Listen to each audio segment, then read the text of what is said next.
Ana es víctima del conflicto vasco. Durante 37 años ha estado luchando para que se reconozca también su condición de víctima, ¿no? Antes hablábamos de las víctimas silenciadas, ¿no? De quién es víctima, quién no, y citábamos a las víctimas de los crímenes de Estado, las víctimas de Estado como víctimas, ¿no? Pues un ejemplo del País Vasco es Ana, a través de su experiencia, que con 12 años, estando en el salón de su casa, recibió un pelotazo de goma disparado por la policía, ¿no? Mientras la policía represaliaba una manifestación, ¿no? Y ella nos va a contar también su experiencia y su agenda, ¿no? Y su reivindicación. Muchas gracias, Ana. Bueno, pues como os ha dicho la compañera, en el 77, en la semana de Proamnistía, era una semana pues, de continuamente manifestaciones para derechos sociales, para que los presos políticos saliesen de las cárceles, en fin. Mi hermana y yo estábamos en la calle y decidimos subir a casa, puesto que mi madre se asustaba mucho, mis abuelas estaban también en casa, una estaba muy grave. Y bueno, pues subimos a casa y empezó la manifestación, ya bajaban, pues entonces eran los cuerpos de seguridad del Estado, aquí se les llamaba los grises, porque su uniforme era gris. Y bueno, bajaban del cuartel ya con los furgones abiertos y a diestro y siniestro pues disparaban. Ese día era un viernes 13, se alargó más de lo normal y mi madre, como estaban mis abuelas, no quiso bajar la persiana hasta abajo, porque además también es un cuarto piso que tiene unas escuelas abajo, con lo cual hace como un quinto. Y yo pues iba de mi cuarto al comedor y corría un poquitito la cortina y miraba, pues tenía 12 años y era pues, no sé, la curiosidad de ver lo que estaba pasando.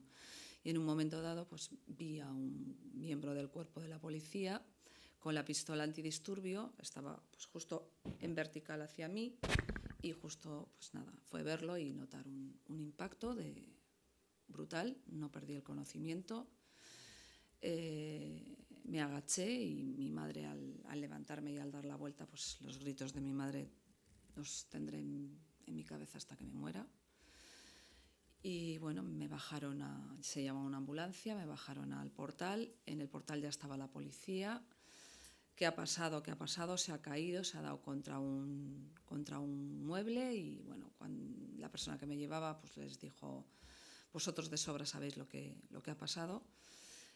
Yo vi cómo se hacía un gesto, cómo apareció un coche seguro que sería de la policía secreta, y al tratar de cogerme la policía, de separarme de la persona que me llevaba, yo pues le dije que no me separaran.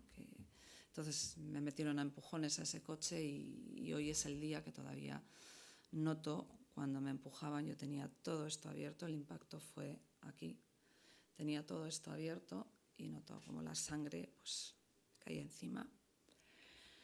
Después todo poco a poco se fue como una especie de pesadez, de neblina en la cabeza y no te duermas. Yo solo iba en el hospital: no te duermas, no te duermas. No me dejaban dormirme, no podía ver a mis padres, era toda una confusión muy grande. Y bueno, pues el resultado de aquello pues fue que mi ojo izquierdo, después de 8 operaciones que tiene, las 2 últimas hechas hace un año, pues que bueno, perdí la vista. Y bueno, mi padre en aquellos tiempos pues decidió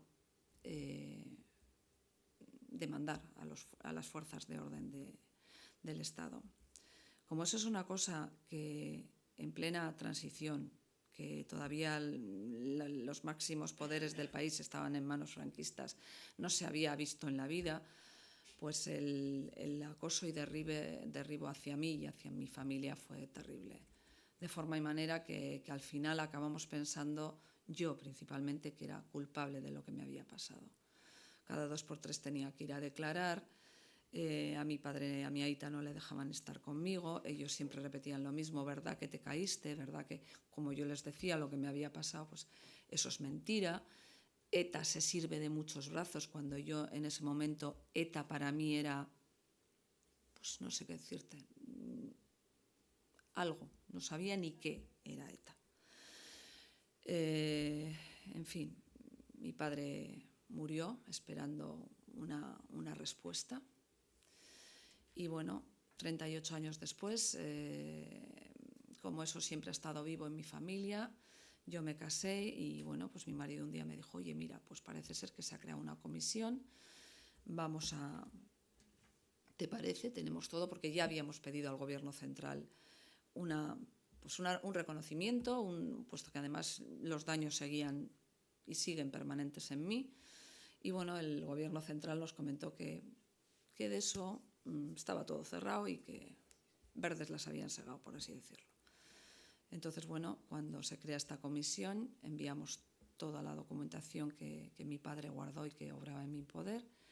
Y bueno, pues por fin me avisan y me dicen que sí, que voy a ser reconocida como víctima de abusos policiales. Para mí eso pues, fue algo muy importante, pero también fue volver a revivir algo que yo pensaba que tenía ya superado. Fue volver a sentir dolor, fue volver a sentir culpabilidad. Fue, por otra parte, también reafirmarme en lo que mi padre en su día me enseñó y en lo que yo creí que es el camino de pedirlo por la vía legal, porque hubo personas, pues los dirigentes de ETA en aquel momento, a mi padre y a mí nos ofrecieron lo que fuera, lo que quisiéramos, donde me quisieran llevar, ellos iban a costear todo lo que hiciera falta. Y mi padre pues optó, y yo estoy muy orgullosa de ello, por decir que no, que lo que sea lo haríamos. Mi padre era autónomo. En aquel momento las clínicas que mi padre tenía concertadas no tenían una base para tratar lo que yo tenía. En el hospital se pagaban en el año 77 3.000 pesetas diarias solo de estancia, aparte operaciones, aparte curas, aparte medicación. O sea, yo pensaba que mis padres iban a perder la casa. No sé, para mí aquello era horrible, pero si de algo estoy orgullosa es de no haber sacado partido, de no haber dejado sacar partido de lo que me pasó, ni de haberme radicalizado, sino de haber hecho y de haber seguido los pasos a través de las vías democráticas. Y ahora mi agenda, ¿qué me queda? Pues me queda Madrid. Me queda que en Madrid se reconozca que yo soy víctima de un abuso policial y que el Gobierno vasco, a mí, que me ha indemnizado en una parte, no ha indemnizado a etarras, ha indemnizado a personas que sufrimos una violencia policial. Si dentro de ellas ha habido algún etarra, es porque las personas que en su momento tenían que haber tomado el camino que tomamos mi padre y yo, no lo hicieron, se les fue la mano y les causaron un daño. Y han dado pie a sus familias para decir, aquí, a mi hijo, a mi sobrino, a mi marido, a quien fuera, se le ha hecho esto daño. Entonces, pues también eso, el que se reconozca que somos víctimas, igual que las víctimas de terrorismo, que las víctimas de género, que las víctimas de una violación, que cualquier tipo de víctima, que nosotros estamos ahí, que hay mucha gente que se cayó en su día por miedo, hay mucha gente que no denunció y nada más, no os puedo decir nada más.